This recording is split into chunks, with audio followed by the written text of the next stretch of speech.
Welcome back guys to the warehouse. In today's video, we're going to pick some orders from yesterday's sales. And if you were watching last week, you would have seen that we completely restructured our stores to try and save our sales. So we'll let you know if that made any dang difference. So let's get into those sales. Yes, I have my lanyard ready this time. Item number one is an ancient item that we have had for so long. It's a Family Feud board game that sold for $39.95 plus post.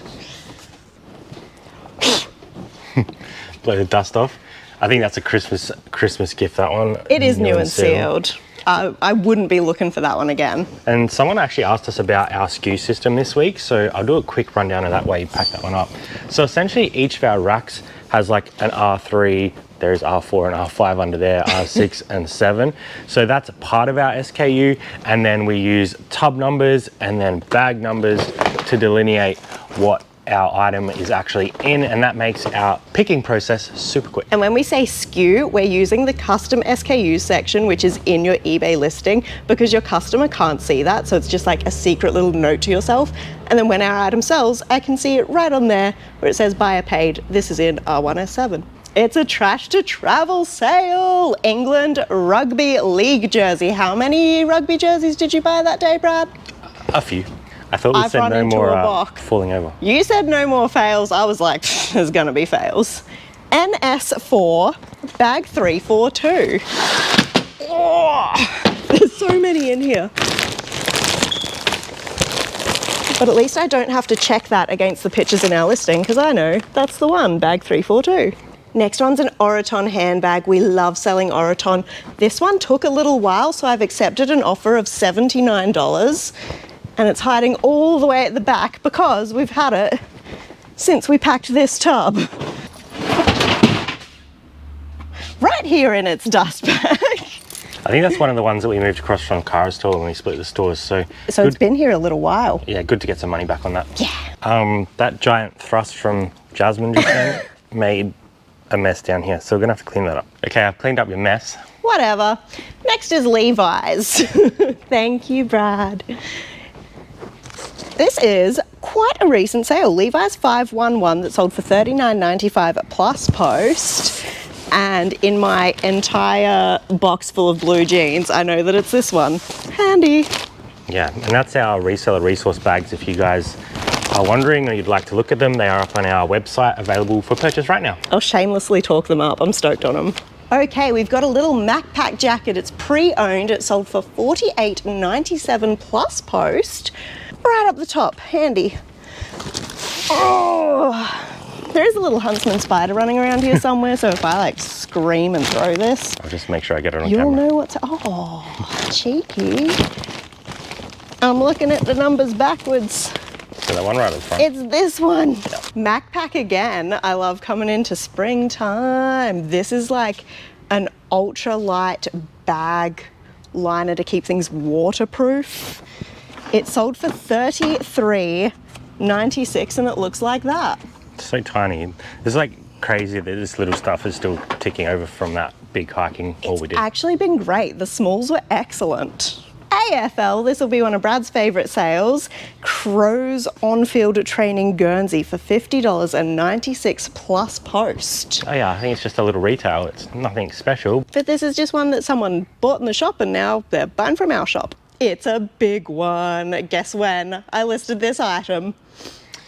Well, I personally know, but it was yesterday. It was yesterday. Guess when this item sold? Well, I'm gonna go with 2 from 2 yesterday. It was yesterday. This Panasonic Lumix camera sold for $339.95 within, I'm gonna say it was 2 hours. We are always working to get more cameras through the store. But the next one is back to sports again. And it is vintage, and it's not AFL, it's SANFL, SANFL, yeah. These are double blues vintage shorts. They sold for $79.95. And when you say they're not AFL, they're not AFL branded, but it's the same sport. Okay, yeah, it's the same sport. I didn't know that. When we first got these in stock, we got 600 pairs. Different teams and different sizes, but yeah, we so many. Still have a lot of them, but we have sold quite a few as well. We've sold so many. On the ground No. Cut that. Fine, I dropped one. I remember picking up this next piece from a Salvo store. It's Joseph Ribkoff. It is so bright and it sold for $59.95 plus post. Look at the print.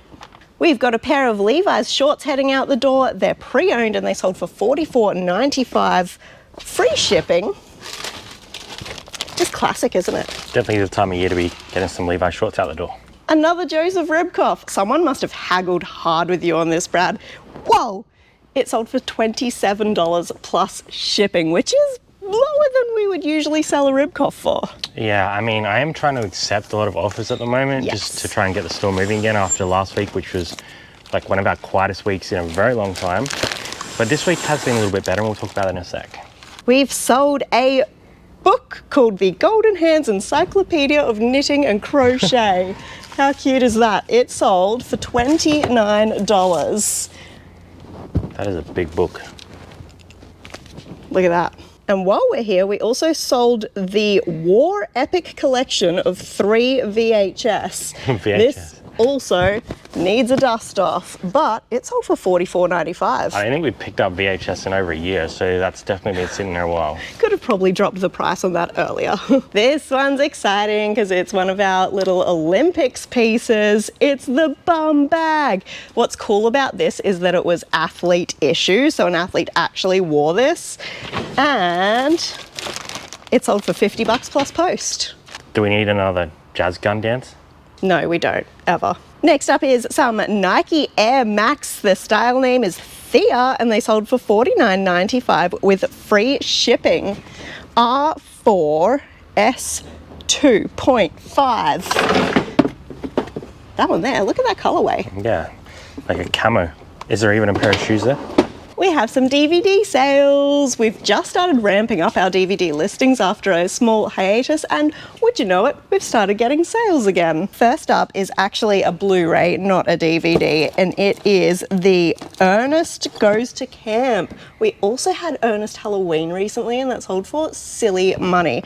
This one, as it is, sold for $40. I love this one. The Adventures of Skippy 1-6 sold for $55. And it comes with extra joy and nostalgia. Good old Skippy. They're all new and sealed, which definitely helped them out. We've got the Magnificent 7 box set, which sold for $24.95. Not a big hitter, but a sale. Jumping over to the controversial outlet store that used to be our Trash to Travel Challenge store. And finally, we have 3 sales. All of them are Kookay. So all of these items are either new with tags, new without tags, or new with defects. And this first little black dress sold for $47.96 plus post.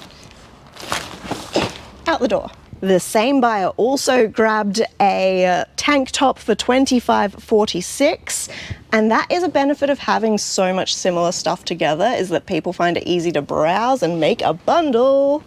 So we're gonna add that one in with the dress. And one more little black dress that we sold for $30 plus post, right at the front.